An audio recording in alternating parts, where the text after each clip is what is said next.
Good afternoon. My name is Kate Quinn. I'm the co-chair of the Edmonton Sexual Exploitation Working Group. Welcome to our series, Pathways In and Out of Sexual Exploitation. We've done one on housing, one on the role and impact of gangs, and today we're going to look at the impact of fetal alcohol syndrome.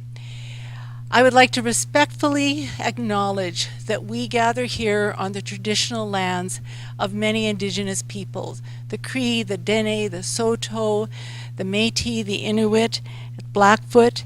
It was our wonderful North Saskatchewan River that brought many people together to trade and to share experiences. And those of us who are not Indigenous are invited to see ourselves as treaty people, to listen, to learn, and to walk with in new ways. The Sexual Exploitation Working Group is concerned for all those who are vulnerable to sexual exploitation, which includes sex trafficking, whether it's due to age, financial desperation, migration, homelessness, prior childhood abuse or neglect, mental or physical health conditions, intergenerational trauma, addictions, or any other circumstances. Reach Edmonton Council for Safe Communities is our backbone organization, and thanks to Reach and to Trevor and Clayton with Collaborative Media Group, this is webcast live today, and it will be on the Sexual Exploitation Working Group website to view later. I would like to acknowledge all the leaders of the membership group, and anyone who is here from the groups, please just raise your hands. ACT Alberta. Alberta Health Services Mental Health and Addictions Protection of Sexually Exploited Children Act. Bent Arrow Traditional Healing Society, Catholic Social Services, CEASE, Edmonton Region Children's Services, City of Edmonton, Edmonton Police Service, Reach Edmonton, Sexual Assault Center of Edmonton, and the Family Center. We know that some people could not join us in person, and they are watching us from the different sites like that the Family Center has throughout Edmonton. I would like to just draw us always to our practice of remembering. We have chosen the color orange because it is a color that brings together both anger over all the pain and injustice and harm in the world, and yellow, the wonderful compassion and love. It's also a color that's been chosen by some of the anti-human trafficking movements throughout the world. And when we have this color orange in front of us, we remember all the people who have been stolen through murder, through suicide, through missing. We remember all their families. Remember those who struggle with addictions due to trauma. We remember those, especially today, who are living with the impact of fetal alcohol syndrome and their families and supporters. We have one dear colleague who lives with FASD, and she says, I've learned to embrace my FASD. I know what I do brilliantly, and I know where I need a little tips and tools and aids. So I think it's a good example of community, how we can all learn and support with each other. I'd like to just say a couple words about the Edmonton Fetal Alcohol Network.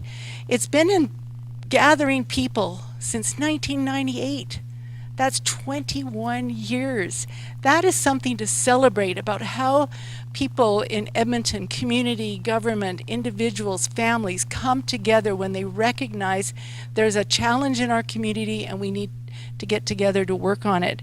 I also would like to recognize that tomorrow, February 1st, is the 20th anniversary of the year that our province enacted what was called Protection of Children Involved in Prostitution, which we now know by the name Protection of Sexually Exploited Children Act, which mandated that there be safe houses and supports for young people who are exploited. Again, in the old words, but also in the new words, that includes human trafficking.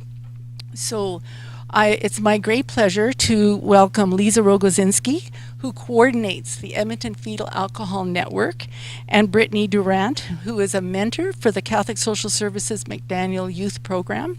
And with EFAN, that's the little term for Edmonton Fetal Alcohol Network, she is the Prevention Conversation Facilitator. And just before I hand it over to them, I just wondered if you could put up your hands. Do you work with a frontline agency? Great. And do you work with kind of a coordinating group that helps make things happen in Edmonton? Great. It's wonderful. So we really look forward to hearing from Lisa and Brittany, and then we'll have some time for questions, and they'll encourage you to become a member or learn more about the Edmonton Fetal Alcohol Network. Thank you. Everybody, so I am Lisa, and this is Brittany. I'm the Batman today, and Brittany is my Robin, I think. Is that the plan? I think so. I am not used to doing lecture-style presentations. Usually I walk around and I'm quite animated, so I'm a little uncomfortable with this style, but we'll just get started. Our approach to understanding why people with FASD are vulnerable to sexual exploitation is by understanding the foundations to this brain-based disability. So that is what we are going to present to you today. But to start off, we want to see what it is that you know about FASD. So true or false? Drinking alcohol is only harmful to the baby during the first trimester. What do we think? False. It's very true that it is false. Alcohol could damage the baby through all 3 trimesters, but the first trimester is considered the critical period of development. So when we have drinking during the first 8 weeks, the outcome could be severe congenital abnormalities, so those birth defects, the physical birth defects. But the brain develops all throughout pregnancy, which means that the central nervous system and brain is always susceptible to alcohol. How about alcohol causes more damage to the, I guess I could look here, to the developing baby than heroin does?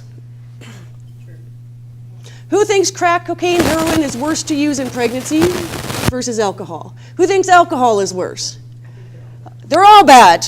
All right, so we do not use crack cocaine as harm reduction to eliminate alcohol use, but based on research right now, and the harms that alcohol has on the central nervous system and the brain, we do consider alcohol to be one of the worst drugs to use in pregnancy.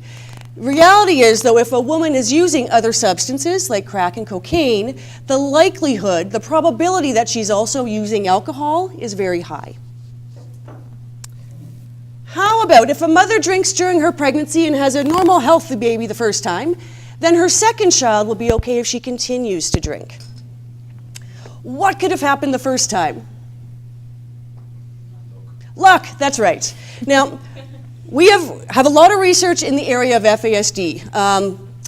In 20 years in Alberta, we're probably the leaders in all research for prevention, assessment, diagnosis, and interventions. But we have moved away from the simple formula, woman drinks alcohol, causes FASD. It is not that simple. Causation is really this complex spider web of risk factors and causal agents. So a woman's nutrition, a woman's age, her BMI, things like that all combine to produce risk of whether this child's outcome is going to be FASD. And sometimes it is just the luck of the draw. So we have worked with many women who have been substance using, but their child does not have FASD.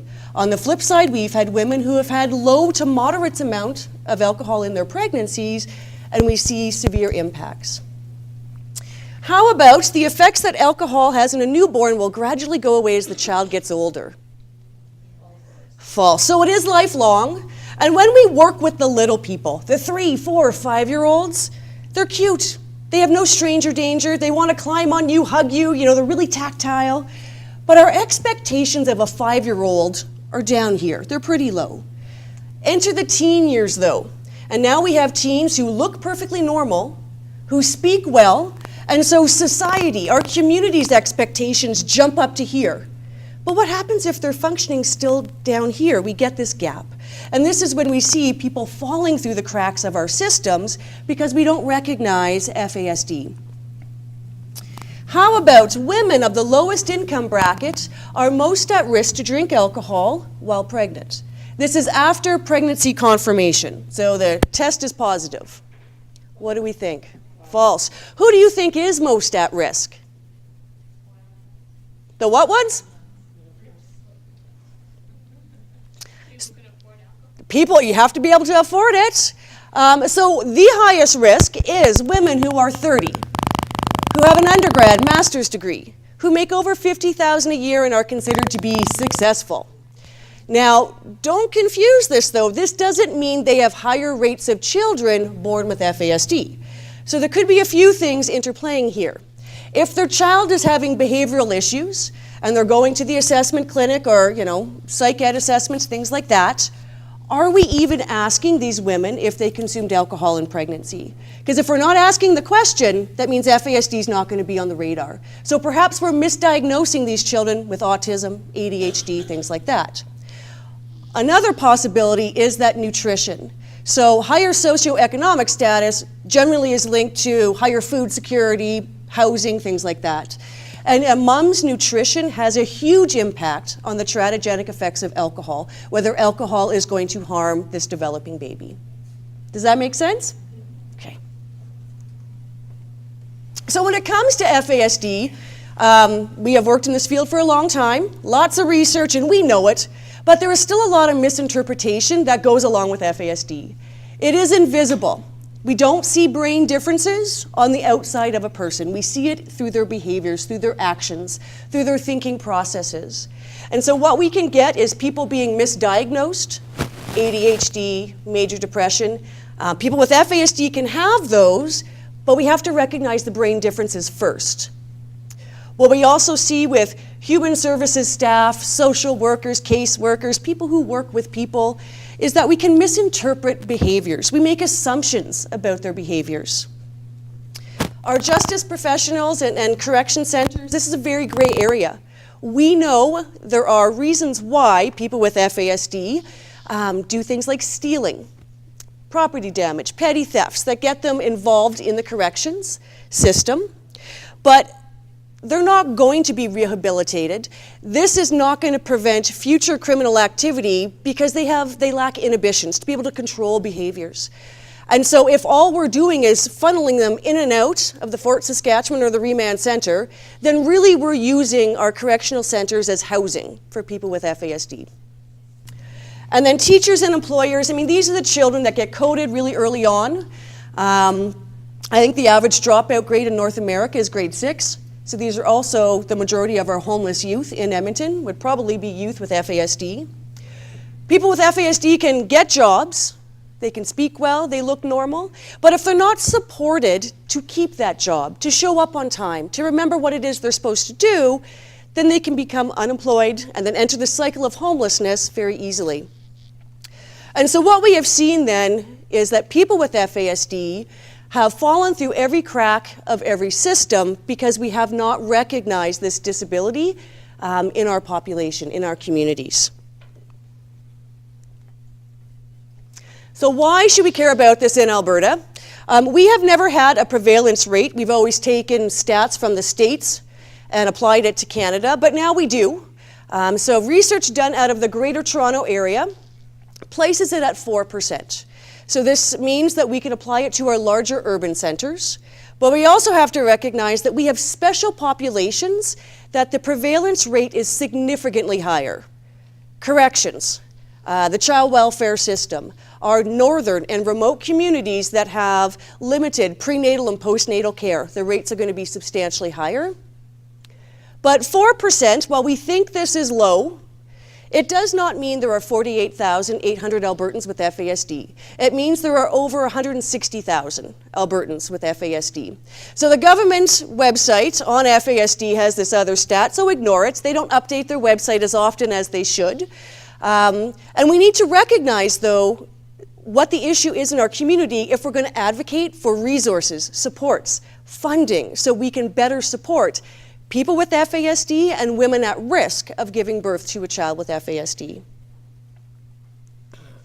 What 4% means, though, is that it is 2.5 times more common than autism, 19 times more common than cerebral palsy, 28 times more common than Down syndrome, and 40 times more common than Tourette's in our community. So whether you know it or not, if you work with people, you have worked with people who have FASD, is basically the message here. Now, when it comes to what is FASD, I think most of us in the room are aware of kind of the basic principles behind it. We have, though, three main components, not two. The first one, it is permanent. We are talking about brain differences that are lifelong. The second piece is the spectrum nature of FASD. The spectrum is not about having severe FASD or mild FASD. That no longer exists. So before, our diagnostic standards used something called the 4-digit code. And we had acronyms like FAS. Has people heard of FAS before? Fetal alcohol syndrome, fetal alcohol effects, alcohol-related neurodevelopmental delays. Those no longer exist. They are no longer used in Canada since 2015. Now, if someone has the diagnosis of that, totally fine, hasn't disappeared, but the medical diagnosis now is only FASD. So back in the day when we had FAS, partial FAS, we had this spectrum of mild, severe. The way our assessment works now is that if you are diagnosed, it means it is severe. You have severe impairments that require supports and services throughout the lifespan to some extent. It's going to look different though, because no one with FASD presents in the exact same way. So the spectrum nature of FASD is about this person's strengths and challenges looks different than this person's, and it looks different than this person's. Although we do have some common areas of difficulty that we will talk about.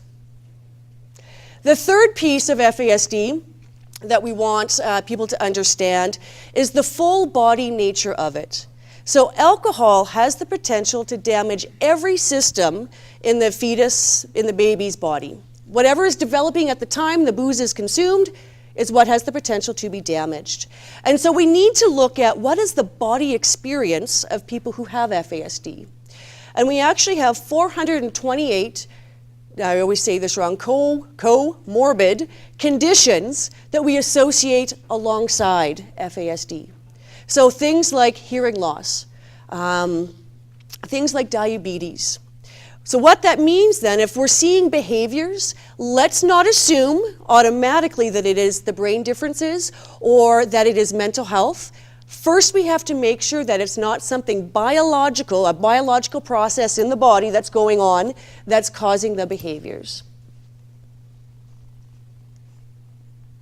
Everyone's so quiet. So this is what our diagnosis looks like now. So if someone, we have two clinics, a pediatric clinic and an adult clinic. Both of them are at the Glenrose. For the pediatric clinic, a referral has to go to central intake of the Glenrose. For the adult clinic, a person just needs to call. So there's less red tape for our adult population. What we do have to confirm prenatal alcohol exposure.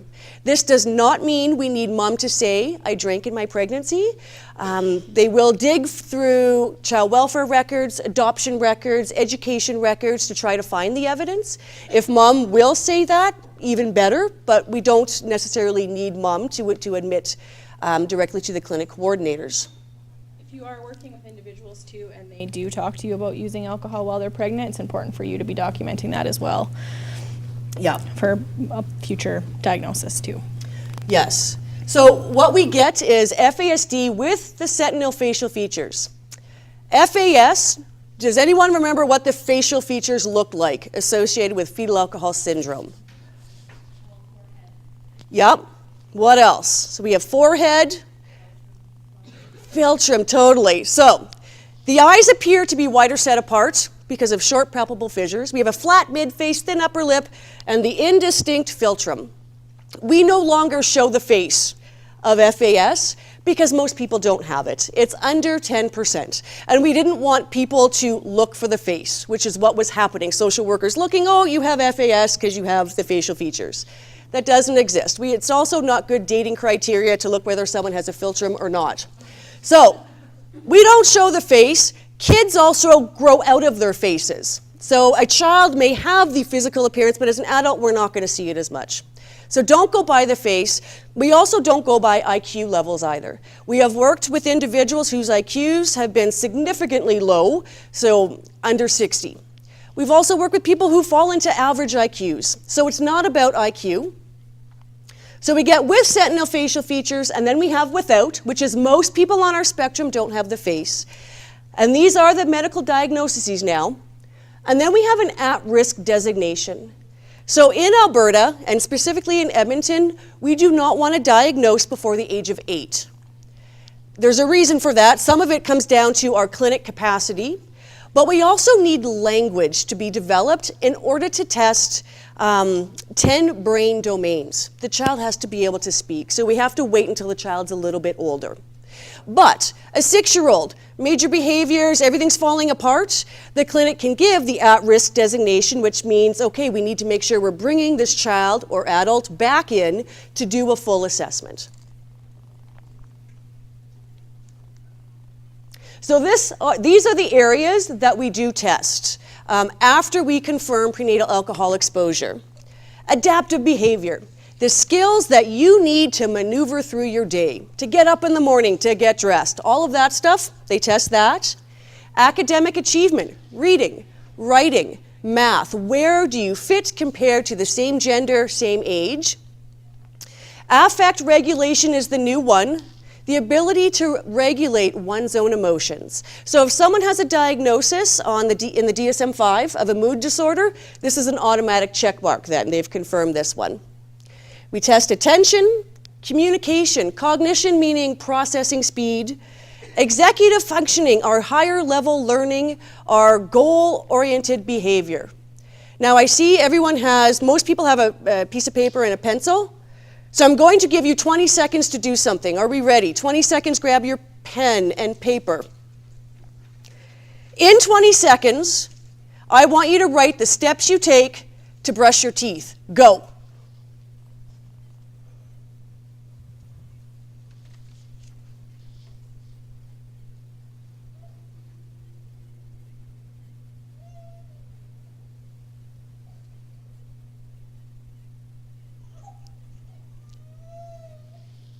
Stop.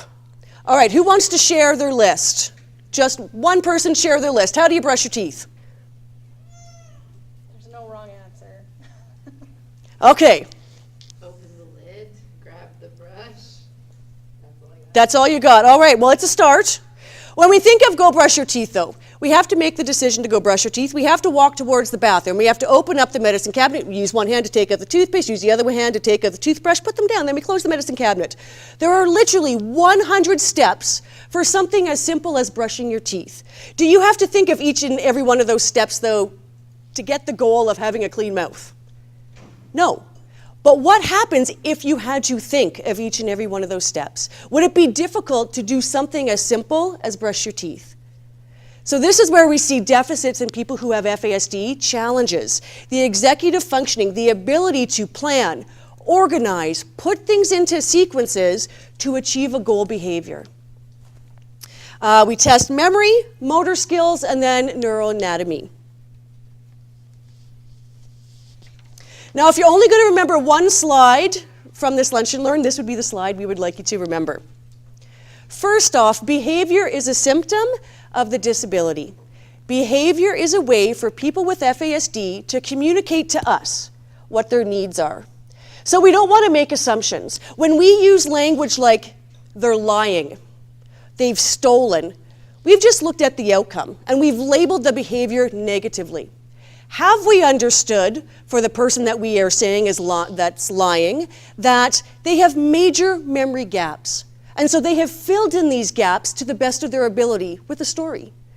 Have we recognized that? For the individual that's stealing, have we recognized that ownership is an abstract concept? If you're not touching it, you don't own it, that means I can take it. How are we teaching ownership to people who have FASD in a concrete way? So we want to make sure we're not making assumptions then about the behavior. Another big one too is procrastination. And an individual that is living with FASD actually said that procrastination for some is processing for some. So he described it might look like I'm procrastinating, but really I'm just processing and you need to allow me that time. Well, in our systems, we really fail when we put it on the individual to show up on time for an appointment. We kind of classify them as being unmotivated. They don't want our help because they didn't show up. Where in actuality, they needed to be supported in order to come to the meetings with social services, addictions treatment, etc. Chronological age may not reflect developmental level. Our general rule of thumb is take the age divided in half, but it tops out at the age of 11. So if you're working with an 18-year-old, think more along a 9-year-old developmentally. When you're working with a 40-year-old, think at the age of 11. But this does not mean treat the individual as if they are a child. This is really a message for us that we need to change our expectations and put things into place for the individual to be successful. So if you're working with an 18-year-old who developmentally is at the age of 9, would you expect them a 9-year-old to have a full-time job, to pay their rent on time without being supported? Probably not. So why do we have this expectation for people who have FASD? Natural and logical consequences. I think I have may, they don't work.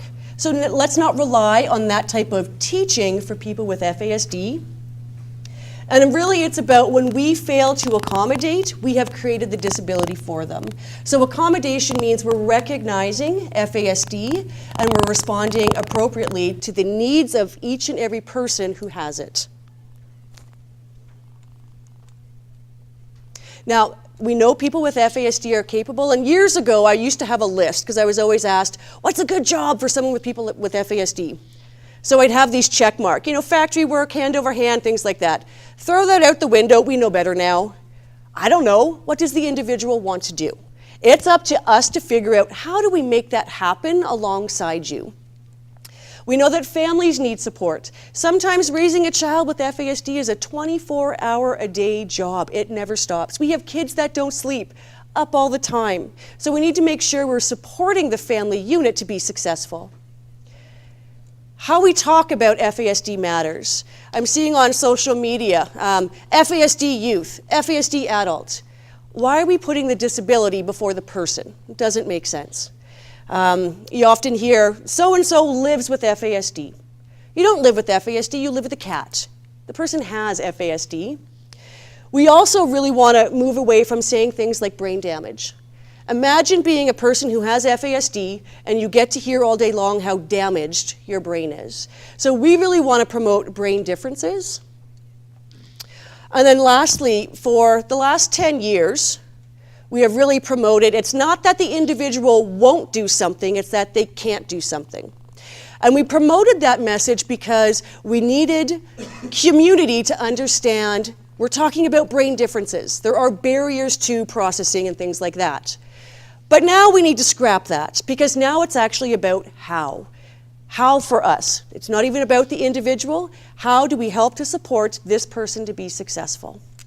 And one of the staff at the McDaniel Youth Program had a good example at the last staff meeting. He was saying that he had a lot of youth who want to have a license. And before we'd be like, oh no, you can't have a license. There's brain differences. And he said, my job isn't to take away that goal. My job is to figure out how do I make them successful and safe in achieving that particular goal.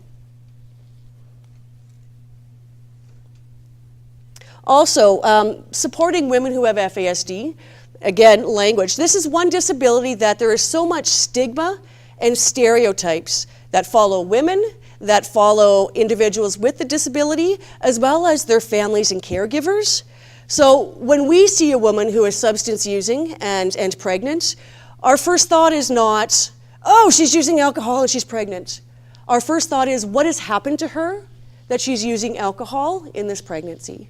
So in all the years I've been working in this field, we have never met a woman who uses alcohol because she wants to harm her baby. And in actuality, it's the exact opposite. She is using alcohol to cope. She is using alcohol to survive to get to tomorrow. And so we need to address the reasons behind her alcohol use if we're going to prevent FASD.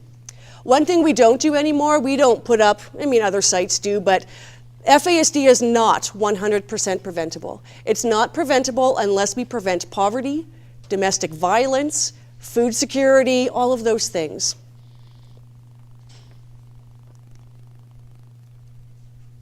Now I am going to, because we are short on time, we're not going to go through all the slides, but just quickly how it happens. Alcohol passes through the blood-brain barrier and the placenta. And in 1 hour, whatever mom's blood alcohol concentration is, that's what the fetus's is. So it's a 1-to-1 ratio. But in the baby, in the fetus, Everything needs to stop in order to metabolize the poison out of its system. Alcohol also takes up oxygen space in the brain, which is why we see those brain differences. But importantly, the harm can be caused before a woman even knows she's pregnant. So how many weeks pregnant are you before a pregnancy test would be positive? 2? No. Well, maybe, but if it's 2, that means you're watching for it. Yeah. It's at least 4 weeks. You have to miss a period. But generally, we're looking at 6 weeks, 7 weeks, the end of the first trimester. And think about, what is your normal social drinking patterns? And how do those overlap early on in pregnancy? So most women do stop drinking in their pregnancies, but it's that first trimester normal social drinking overlap that creates risk for children. The only safe amount of alcohol is 0. We do have substantial research that looks at low, moderate amount of consumption, and it shows significant impairments. Heavy drinking is particularly dangerous, so is binge drinking. And the slide is actually wrong. We do consider binge drinking for women to be 3 drinks in an evening, which will pose significant risk to the unborn child. And we are always asked now about cannabis, now that cannabis is legal. Is it safe to use in pregnancy? And our answer is, we don't know. Research says yes, research says no, but for us, what we see in research is if a woman is using cannabis in her pregnancy, she's also more likely to be a smoker as well as consuming alcohol. So that polysubstance use poses significant risk. Cannabis by itself, we don't know what the risks are at this moment. So these are just some of the factors then that interplay whether a child is going to have FASD. Maternal, fetal factors, environmental factors, genetics. We have fraternal twin studies in which one twin has FASD and the other twin does not. So that tells us then that there are genetic factors at play to make the one child at risk and the other one having no risk there. So I am just going to skip some here. So you obviously don't need to be an alcoholic to consume booze in a pregnancy. We have light, moderate, and heavy drinkers. We already talked about the high-risk group, but we also have women who are exposed to poverty, isolation, multiple drug users and alcoholics, and then victims of violence. So women more so than men, we will self-medicate with alcohol as a coping strategy. When it comes to our prevention messages are not about telling women what not to do. What happens when you tell a child not to do something? They do it, right? So we know that's not the way to change behaviors. We also know that just giving knowledge does not change beliefs about a behavior. So we have to kind of go forward with both messages. Our goal is to not only increase a woman's capacity to abstain from alcohol, but also her commitment. And those two things have to go together, capacity and commitment. So I'm just going to skip. So we do take a social determinants of health perspective when it comes to our posters, our coasters, our messaging around FASD, things like that. All right, so when it comes then down to the brain differences that we see, alcohol has the potential to change the formation of the brain, structures of the brain, but importantly, the neurochemistry. So we do not do brain scans to know whether someone has FASD. The damage could be so minute, it wouldn't show up on a brain scan. This is why we have to do the full functional assessment on those 10 brain domains. But when we are talking about, so what is FASD? And this is how we talk to individuals who have it, to parents and caregivers, social workers. We use the roadway analogy. So the brain that has not been exposed to alcohol is filled with highway 2s on a good day. What is it like to drive, let's just pretend it exists. What's it like to drive on highway 2 from Edmonton to Calgary on a good day? Fast, direct, you're just going in one straight line. So when I tell my 7-year-old son, Augie, go clean your bedroom. He does not have FASD. Augie processes that simple sentence in 5 seconds. Now, when he doesn't do it, this is a choice. He's choosing not to clean his bedroom. But if we add alcohol to the brain, we change the roadway. So that means the information traveling on it travels a little bit differently. So instead of being like Highway 2 in a good day, it is now like Grote Road right now. Has anyone driven on Grote Road recently? Or, you know, downtown in the middle of summer. What's it like to drive during construction season? It's crappy. No one likes it. It's slow. It's bumpy. Everyone's getting frustrated. So it takes a lot longer. We could come to a dead end. We have a detour. So if I'm talking to a 7-year-old who has FASD and I say, go clean your room, it could take this child not 5 seconds to process that simple sentence. It could take him 10 minutes. It could take him 20 minutes to process this simple sentence. And we, as community and support people, we have to allow that time for that processing to actually occur. But I screwed up. What does go clean your bedroom mean? There are 100 different definitions. For my son, Augie, it means shove everything under his bed so mommy can't see it. When we're communicating with people who have brain differences, and it doesn't matter whether it's autism, FASD, we need to use concrete language, simple language. So things like, go pick up your socks and put them in your hamper. And when that has been done, then they come back and then you give the next instruction. So we need to break things down and use concrete, simple language when we're working with people who have brain differences. Now, we do have a set. So I said, you know, every person who has FASD, it looks a little bit different. But there are some common areas of challenges that people with FASD all have, and these are the primary disabilities. This is what they are born with, and these are the areas that we need to make sure that we're supporting in different ways that meet each and every person's need. So we have memory and recall. Short-term, long-term, working memory, the ability to take information in, store it, and then retrieve it as you need it. People with FASD have difficulty, great difficulty with this. The inability to filter out environmental and emotional distractions. So imagine your whole life was like you were at West Edmonton Mall during the holiday season. Does anyone go to West Ed during the Christmas time? It's crazy. Like who would, the noise, the sound, the people, like it's overwhelming. But imagine that that was your experience 24 hours a day, 365 days a year throughout your life. How do you think you would react? Would you have a meltdown? Would you have an emotional outburst? So this is what we see as a behavior in people who have FASD, but it's actually the environmental stimulation is too much. They cannot filter out and block out certain things. Slow and inconsistent auditory cognitive processing speed. Decreased mental stamina. You know, we often see with people with FASD that they get stuck in the fight, flight, or freeze response, right? Difficulty with abstract concepts. I often hear, well, so-and-so is not empathetic, is usually a complaint I hear.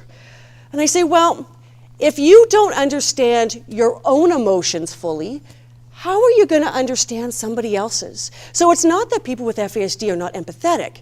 It means they have to be taught how to understand their own emotional experiences first before they could understand somebody else's. They have difficulty shifting from one concept to the next.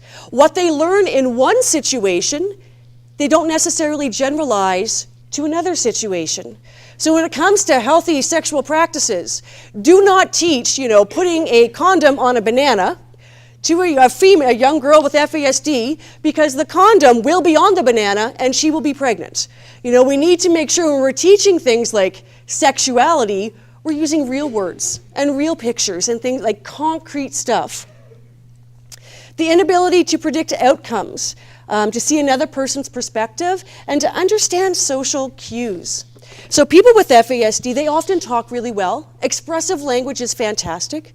Receptive language, though, understanding, is usually a little bit lower or quite a bit lower. They have difficulty with the nonverbal communication, which is most what we, how we communicate is that nonverbal stuff, right? Smiling, facial expressions, personal space boundaries. They have difficulty with that. And we have to think of, did we teach them how to understand that? Or did we just assume that they would model it from childhood? Does this part make sense? Okay, so this is where we need to make sure we are working differently. When we don't work differently, though, what we have happen, we'll come back to that one in a sec, is these adverse conditions. We used to call this secondary disabilities, and then the disability world said, no, these are not disabilities. I think we should reclaim, though, secondary disabilities, because someone said, we create the disability when we fail to meet this person's need. And that's what really all of these things are about. We have not met the individual where they're at or their needs. So we know people with FASD have major mental health concerns. And I think 93% do have other mental health diagnoses, but it's important to recognize the FASD piece first. Poor academic achievement. The inability to live independently, and I think we put this at about 80%.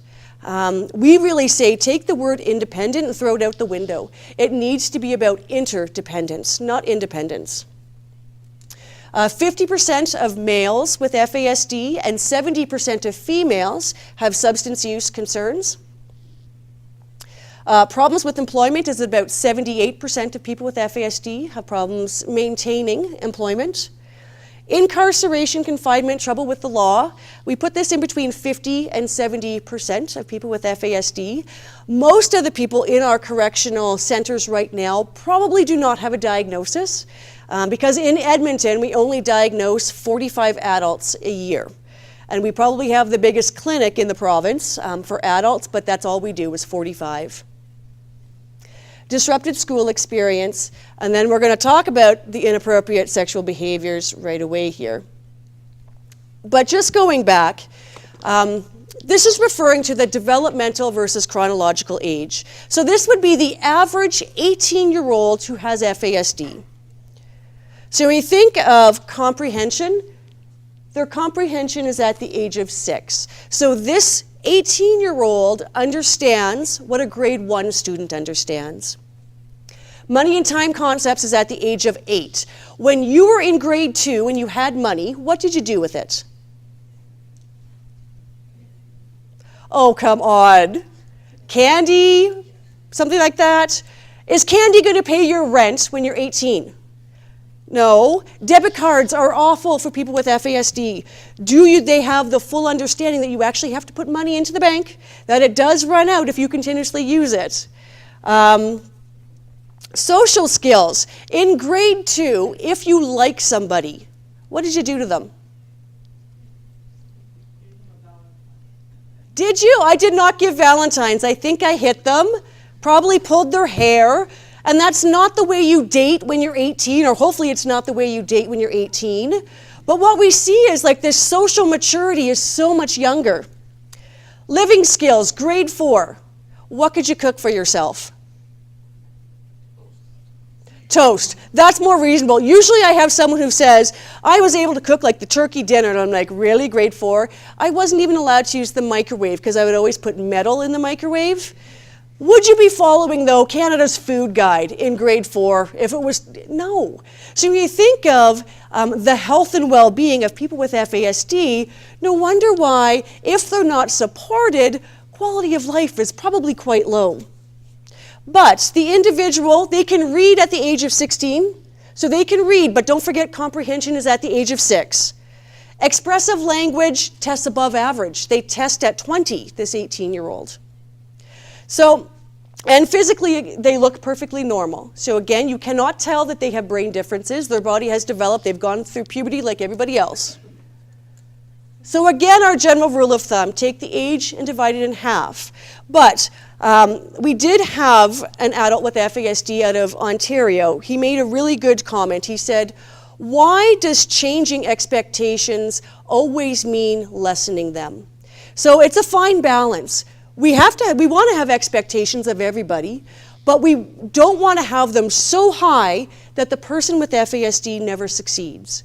So it's more about getting to know each and every person and changing our expectations, raising them, lowering them, as we get to know them as an individual and where their thought and cognitive processes are at.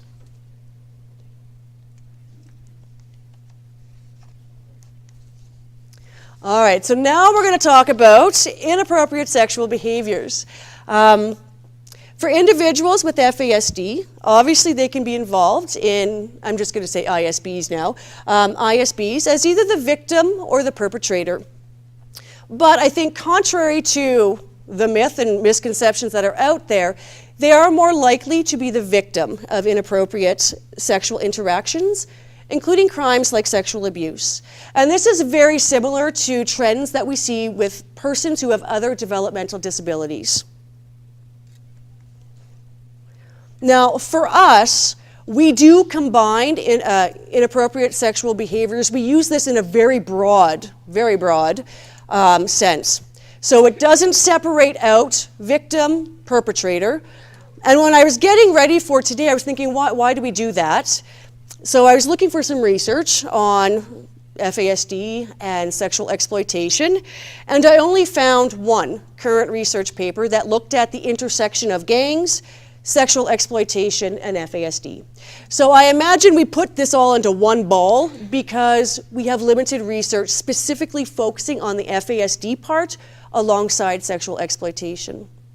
So when we're referring to ISBs, then we're talking about inappropriate sexual advances, sexual touching, promiscuous, dangerous sexual behavior, sexual exploitation, coercion, masturbation in inappropriate settings, exposing oneself, etc.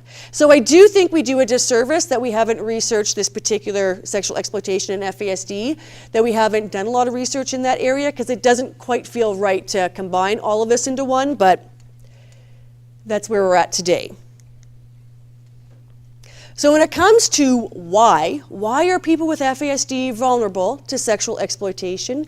It comes down to the brain differences, the primary disabilities, those things that we've already talked about. So it comes down to executive functioning, the ability to have goal-oriented behaviors, to put things into sequences, things like that. The adaptive behavior, social skills, the ability to link consequences with actions. You know, we think, does the young girl who has an unintended pregnancy, we just assume, okay, she's going to know to be on birth control in order to avoid future unintended pregnancies. But that's not the case. How are we supporting this young woman to take a birth control pill at the exact same time each and every day? She has memory issues, so of course she probably can't do that, unless it's part of kind of a strict routine and schedule that she now just has ingrained or that she has reminders up. Impulsivity and response inhibition. So we're looking at how many people have ISBs. For our adult population, it's 45 to 52% of our adults display inappropriate sexual behaviors. Generally, we see it starting at age 8, 9, 10, and then the probability of them having them increases into the adult years.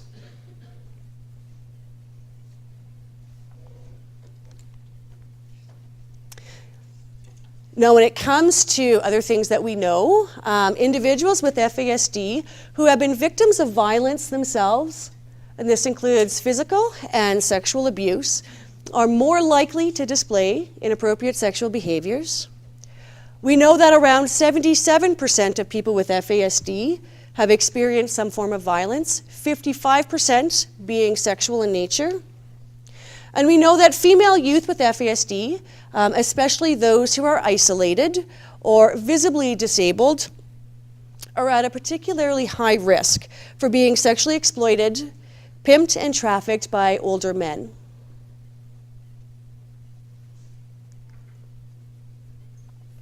So when it comes to then, let's connect the dots a little bit with sexual exploitation and people with FASD. Chronological age, biological bodies. Person is 18, all of that stuff is up here. But then we have to bring in cognitive processing and social maturation. So it's down here. It is this gap in between these two things that creates the vulnerability for people with FASD to be sexually exploited. People with FASD are also very literal thinkers, struggle with interpersonal boundaries, and we often just assume they know these unspoken rules that we have, body language, personal space, and this can be very difficult for someone who has FASD. And then we see the impulsivity. This is obviously going to impact reactions to sexual relationships, sexual urges, things like that.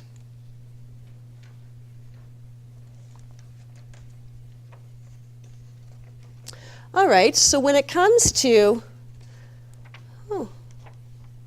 this is a different presentation than the one I had. Now I got to read the slide.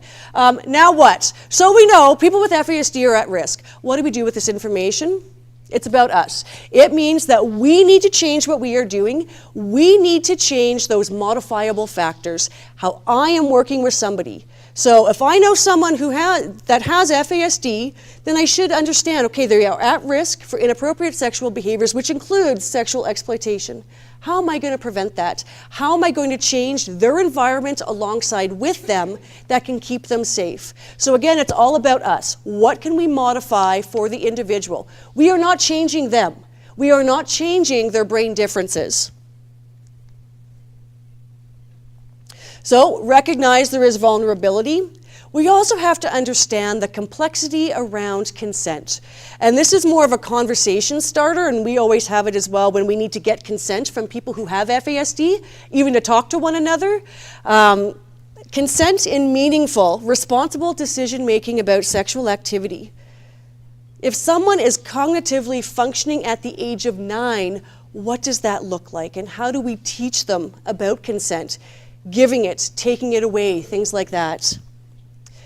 Because of the link between inappropriate sexual behaviors and victimization, when we are working with people who have FASD, who have ISBs, let's not make assumptions about the inappropriate sexual behavior. We need to make sure that we are screening for abuse and then responding appropriately to that and what that's going to look like then.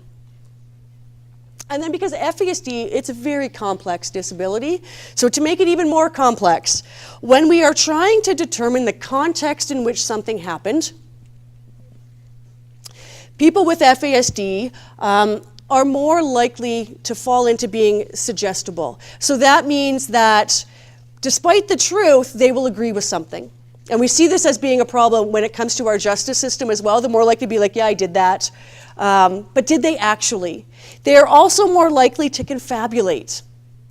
We like to use big words. So instead of lying, we say confabulate, because the intent to deceive is not there. It means I've misinterpreted memories. It means I am trying to fill in my memory gaps. So we see that, and then we see just memory impairments. So it makes it difficult to figure out what has happened and why has it happened. It just means we really need to take the time to allow them to process and not feed the information to them. And then we know that people with FASD are at a high risk for sexual exploitation, which also means they are at a high risk for unplanned pregnancies. So we have unplanned pregnancies, and then we know people with FASD have substance use issues. 50% of men, 70% of females. So what we also need to think about then is how are we preventing these unplanned pregnancies from being exposed to alcohol and other teratogens then. So we also need to think of the prevention piece.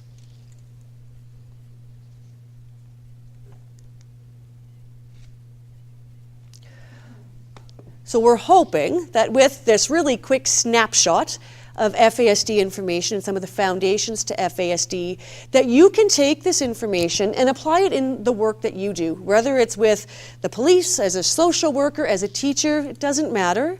It means understanding what is FASD, but also understanding what does FASD mean for this particular person, because it looks a little bit different for everybody. We want to make sure that we're reframing the behaviors that we see and stopping that negative talk to behaviors. Understand the behaviors that we see are brain-based. So let's remove the intention or thinking that these are intentional behaviors. Understand brain-based. Remove the blame from it going on the individual. I'm going to skip that one. Now, when it comes to us looking at research and what has been protective factors for people with FASD, what has helped them to live a standard and quality of life that we all want for ourselves, that has been missed for most people with FASD, these are the protective factors. Living in a stable and nurturing home environment, not having frequent changes to the home environment, positive home environment, especially between the ages of 8 to 12, having their basic needs met, not being a victim of violence, having received developmental disability services. I should say, do we all know what PDD is? Persons with developmental disabilities, funding for group home, independent living, staff, that type of thing. The IQ marker of 70 is a massive barrier to people with FASD. It's a huge crack in the system. Most of the time, people with FASD will test at 71, 72, 73. And because it is written in stone, the 70 IQ marker, it means they automatically do not qualify for PDD services and supports. So they don't qualify. As children, we recognize the disability, but then that goes away as the child gets older and enters the teen years, and then they become a deviant, because now corrections is dealing with them instead of the disability services. That's what we've seen. Having a diagnosis before the age of 6. Do you think this is the experience of most people who have FASD? Well, right off the bat, we don't diagnose until the age of 8 in Edmonton, so that's one mark. And we just talked about the adult services. People with FASD generally don't qualify. So this is not the experience, and this is where we need to do better and make sure that we are supporting then foster parents, adoptive parents, all of that, to really have healthy home environments. And then when it comes to, okay, so what does it mean to work more effectively with someone who has FASD? These are the key words that you need to remember, that you could teach other people that you work with. Concrete. Concrete means what I'm saying has only one definition. We don't want to use sayings like, oh, the little birdie told me. You say that to an adult with FASD, they may actually think a little birdie told you. I had one mom, I do parent groups, and one mom was very angry with me because I was talking about changing expectations of children who have FASD, not eliminating them, making them reasonable. We want them to feel successful. And she said, well, are you telling me I shouldn't tell my kid he could fly, he could fly? And I said, no, you probably should not tell your kid he could fly because he will be on the roof, jumping off, thinking that he could fly. They are very literal, concrete thinkers, so we have to be careful with the language that we are using. You know, routines and structure are so important, and it doesn't matter whether it's an adult or whether it's a child. Getting up the same time every day, going to bed the same time, eating the same time. That structure and routine kind of takes the place of supervision, especially in adults, when they know what it is they're supposed to be doing. We see some of the biggest behaviors when people with FASD do not know what to expect, when there is a surprise, right? That's when we get really big emotional outbursts. So we don't want any surprises. What else? Repetition. When we teach one thing, and this is where we see in the school system, we get this disparity. The family says, we don't get those behaviors, and the school says, we don't get those behaviors, and of course they don't. The child is in different environments. We need to make sure, whether it's a child or an adult, that what we are teaching them, we are teaching in multiple environments, because they don't just generalize the information that they get. Routine. You got anything else, Brittany? The structure is really important. We've run groups with the McDaniel Youth Program every week, and every week we post exactly what time things are going to be happening, when the scheduled breaks are, when they'll get their smoke break, when they'll get their food, and it's up every week. And we have the same consistent individuals coming every week, but every week they're looking for when those things are going to happen. So we definitely structure our groups to be successful in that way, because that transition period is also really hard for individuals living with FASD. You know, and something I didn't mention, most people who have FASD have a sensory integration dysfunction. So that means what they see, touch, taste, hear, smell. They're hyposensitive, they don't feel enough, or they're hyper. but it is FASD, so it's going to be complex, and it's always a mix of both. A lot of the times when we see that freeze or fight response, it's because the individual is either sensory seeking or sensory avoiding. So when we have the kid having the full meltdown at 5 o'clock in Safeway, and mom's like, I don't know what's going on, he was doing fine. He's probably hypersensitive to sound and sight. And so the information his brain is processing is overwhelming, which leads to the meltdown. The kid who's kicking the shit of other kids in high school, we just assume he is aggressive. And then we expel him and we start this cycle of complete academic failure. But we fail to recognize he was actually seeking deep pressure touch. So he's hyposensitive to touch. And he's met his own need by getting in physical fights with other kids at school. Had we recognized ahead of time and figured out ways to do deep pressure touch in sensory rooms and things like that, we could have prevented a very negative school experience. So most people with FASD have issues with the senses, and you have to figure out what are they sensory seeking and what are they sensory avoiding. Another point to touch on too, you talked a lot about concrete language, but sarcasm typically does not work with these individuals because they take everything so literal. So sarcasm, I'm a super sarcastic person, and I had to throw that out the window when I started working with these individuals.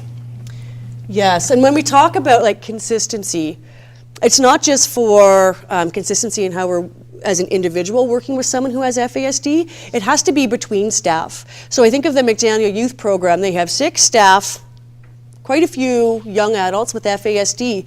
Everyone needs to be on the same page and having how they're giving certain directions. They have to make sure that they are using the same language, the same rules, things like that. That's how we set people with FASD more up for success then. So if you find something that's working with this individual, share it. Share it with the other supports in this individual's life so there can be that consistency. So we want to allow for questions, but a little bit about the Edmonton Fetal Alcohol Network. So EFAN, we are made up of 37 or so different nonprofits, government departments. 20 years ago, we started with no money. We started to get together with coffee and donuts. You always have to have coffee and donuts, but you guys have cookies, which is good too. But we started to get together as agencies because we recognized this is a hard job. How can we better support one another in order to better support people with FASD? Now, since 1998, we are now a funding body. So we get $3.2 million annually that we divvy up to the nonprofits. McDaniel Youth Program is funded through EFAN. The adult clinic at the Glenrose is completely funded by EFAN and other places. So we do have a list of supports and services on our website that most do not require that an individual have a diagnosis because we only do 45 adults a year. We're also good with doubling up on supports and services. So just because an adult with FASD or that you suspect has FASD is supported by, say, Bent Arrow or Native Counseling, we will still support them through our FASS program at the Bissell Center, through the McDaniel Youth Program. We understand it can be very difficult to support people with FASD when the needs can be so very high. What we want to do, though, is really get out of that crisis mentality and really focus on quality of life for people. So we do have short-term navigator positions, one for youth, one for adults. They will offer immediate support to people with people who have FASD for 3 to 6 months, and then they link the person up with the groups that are happening for youth, and then the longer-term mentorship programs as well. I've already talked about assessment, so our clinics are at the Glenrose.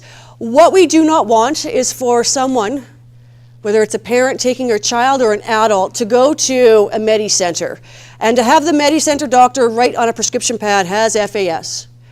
As soon as that happens, that means that that person cannot go through our FASD specific clinic because one doctor cannot override what another doctor has said. But now all we have is a label on a piece of paper. Doesn't tell us anything. There's no meat and potatoes to how this person functions. So that's why we really want to get people to, there is a wait list, but we want people to go through the FASD diagnostic clinic at the Glenrose. And we have 22 clinics in Alberta, but where you live is the clinic that you would go to. We also have 12 FASD networks. EFAN, we are one of 12 in the province, and we are all tasked with the same job, to support people with FASD, help to educate our communities, and then we have the prevention piece. And our prevention piece follows the PCAP model, Parent-Child Assistance Program. This works with women who are pregnant or up to 6 months postpartum, who have substance use issues. We don't require that a woman says she's using alcohol. A woman is more likely to admit to cocaine use, heroin use, than she is to alcohol, because the stigma that goes along with that alcohol piece. So we just make the assumption if she's using other substances, alcohol is a part of that.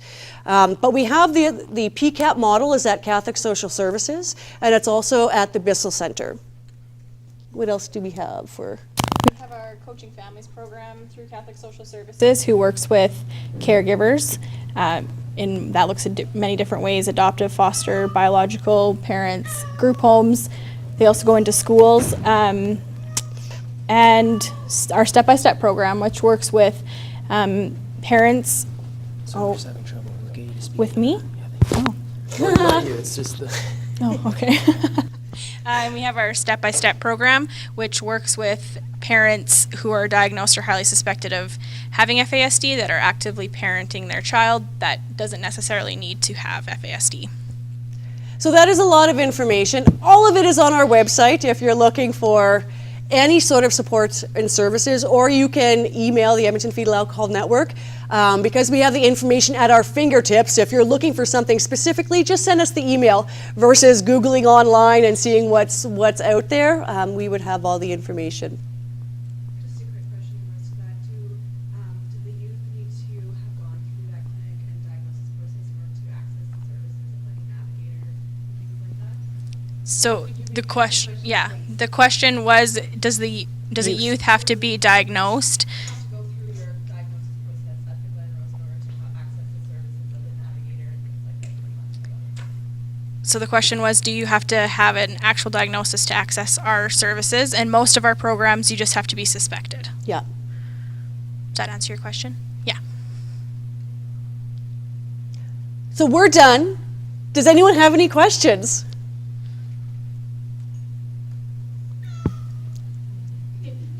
Oh, baby cries are so cute. Do you want this mic to go around?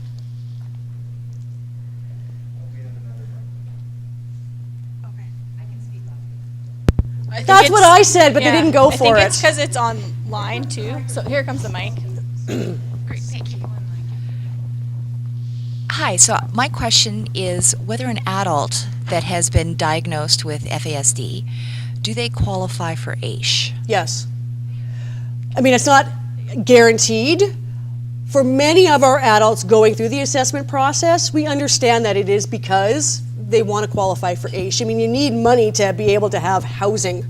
So yes, it's generally not an issue. Once they receive the diagnosis through our clinic, AISH is usually the next step in that process of support. Don't get discouraged though if you have to appeal it. That's often what happens with the young adults in our program. We have to appeal, and then it typically comes through. So make sure they don't get discouraged. The adults, though, that we want to see, because obviously there's limited capacity, these assessments are also very expensive, not to the individual, but to us as a network. As a network, each person going through is $8,300 for our assessment and diagnostic process.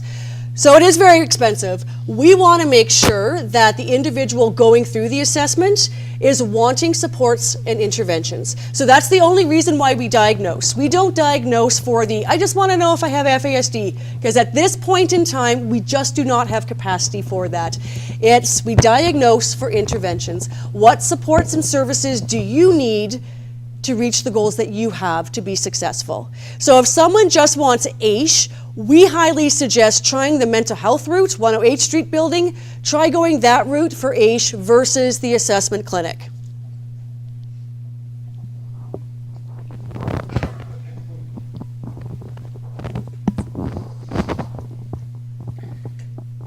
I'm just curious, how long does it take for the process of this diagnosis at your clinic? Like once they actually get in, Yeah. or how long does it take to get in? No, well, both, sure. All right.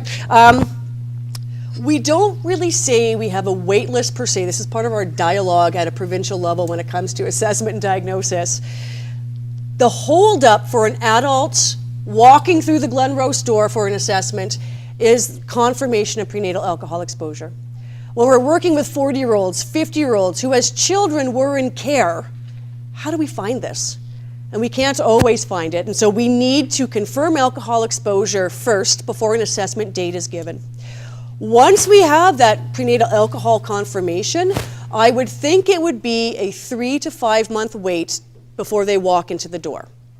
So usually the holdup, though, is that PAE, prenatal alcohol exposure confirmation piece. Now the assessment itself, we generally do over 2 days. And we do want the individual to be supported. The Glenrose is a medical hospital. It could be intimidating to be sitting in there. Plus the individual has to go from this side to downstairs. So we want support staff with the person so that they can be supported through the process. So also we can try to prevent when they go out for a cigarette that then they get lost and never come back. Or they go for a cigarette, which actually means they're smoking up. And when you're high, that does limit areas that can be tested. We don't say that someone has to be clean and sober for any length of time, but it would be good if they were clean and sober on assessment day. But it's a two-day process. And our clinics are multidisciplinary. So it's not just one doctor, it's speech language pathologist, neuropsychologist, social worker, occupational therapist. It is a multidisciplinary team. This is why it takes 2 days. And then what they do, they formulate their report. They come up with their recommendations for the individual, and then they do a case management meeting with the person and then their support staff and anybody else this person wants. They do their meeting about, hey, this is what it is, and these are the suggestions and recommendations for you. How can we help to get them in place now? Any other questions? Any other questions? One over here.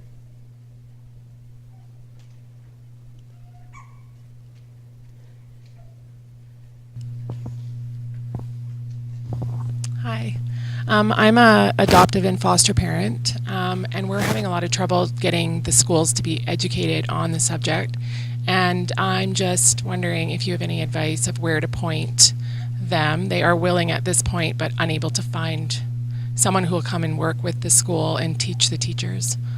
Oh, I get to teach the teachers. February 8th, I'm going and doing St. Albert teachers, kindergarten to grade 12, and it's only taken 15 years to get in there, so I'm super stoked. So our Coaching Families program, I'm not sure if you're aware of it, it's through Catholic Social Services. It works with parents of children who are under the age of 18 who are suspected or diagnosed. So the child doesn't, because they will help with the assessment process for the child as well. But Coaching Families helps parents to advocate within the school system. But our position, EFAN itself, we do go into schools on PD days and all that and do the one-to-one. Let's talk about some of the cases that you have that are complicated, that you're hitting a brick wall. Let's help brainstorm some strategies, not solutions, when it comes to working with kids. But Coaching Families can also help with the school system. So getting linked up to one of their mentors.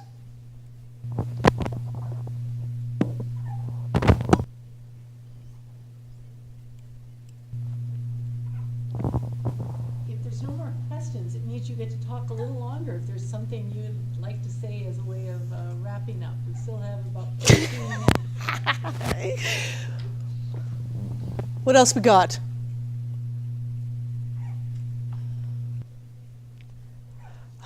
I think it's really important to connect these individuals to as many people as possible. It can be a lot of work working with these individuals, so kind of try and get that wraparound approach if you can, and reach out to other people such as our services, even if it's just to have a quick conversation about, like, I'm really struggling with this area. Do you have any other ideas on what to try? So just utilize the resources the best that you can. I know there's wait lists, but I know that our program, as well as Coaching Families, are definitely open to just even having that one-time, like, case consult kind of thing to maybe help you strategize a bit more. And I think also it's important to take the information that you have and share it with others. So we have messed up over the decades by working in silos. We have corrections and justice over here. We have, human services and social work here. And then we have education over here. Everyone working within their boundaries and borders and not crossing over. And that's where we've created these really huge gaps for people who have FASD. So I think making sure you're linking to other systems and departments and sharing the information and saying, hey, why don't we work together? Because we can work better together if we're on the same page in supporting people who have FASD. And these presentations are free. There's no charge for them. So if you are working with an individual... They are? No, just kidding. If you are working with an individual that you feel like an area in their life needs more information around FASD, you can definitely give them our information and we can come out and do that as well. Or if the agency you work for or whatever wants a presentation, it's no cost to you. So.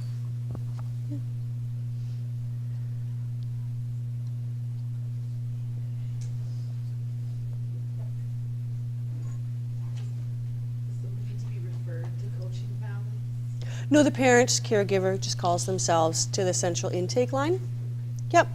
I should also mention Unlimited Potential, our open arms program, works with adults with or suspected to have FASD.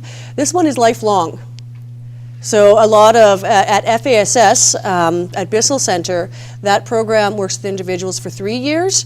So generally we try to, short-term navigator works with the person, sends them to then the FASS, the longer-term mentorship, 3 years, and then we send them to Unlimited Potential Open Arms, which is the lifelong program.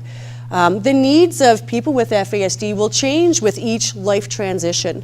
Part of the problem too is, the life expectancy of people with FASD is 36. And this was research that was done by the Institute of Health Economics in Alberta. 36 is the life expectancy. So we're wanting to make sure we're looking at why is that? Is it drugs, alcohol, homeless, living on the streets in Edmonton? Is it the body experience, means aging looks a little different?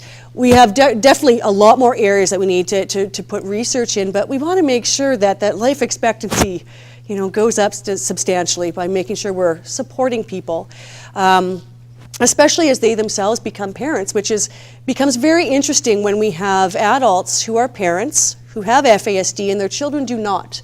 Because at some point, the child cognitively surpasses the parent. So how are we supporting that family unit to stay healthy and happy and have a quality of life as well? And that would be the step-by-step program that helps to work on those concerns and issues. That's all I got. Yeah, that's all I got. Well, I feel enriched, stimulated. I've got a lot of facts, and I have a lot of deep reflection to take away, as well as some tips on resources. I'm hoping that that's a similar experience for all of us here. Really, Lisa and Brittany, thank you. Thank you for the leadership. Thank you for your passion. Thank you for your commitment, and for the great work of EFAN and all of the agencies that have programs. And I'm sure that the website's going to get some hits after this presentation. I know we'll be looking. And thanks to you all, and thanks to all of you for coming. The Sexual Exploitation Working Group will be having another Lunch and Learn in March. Stay tuned. Please get on the Reach Edmonton email list if you're not already on that list. Please spread the word. The good news is this webcast will be up on the SUG website, within the month, and you can send the link on to others who weren't able to be here today, or to colleagues. Spread the word, and we really want to thank you for a very rich and full presentation. Thank you. Thanks for having us.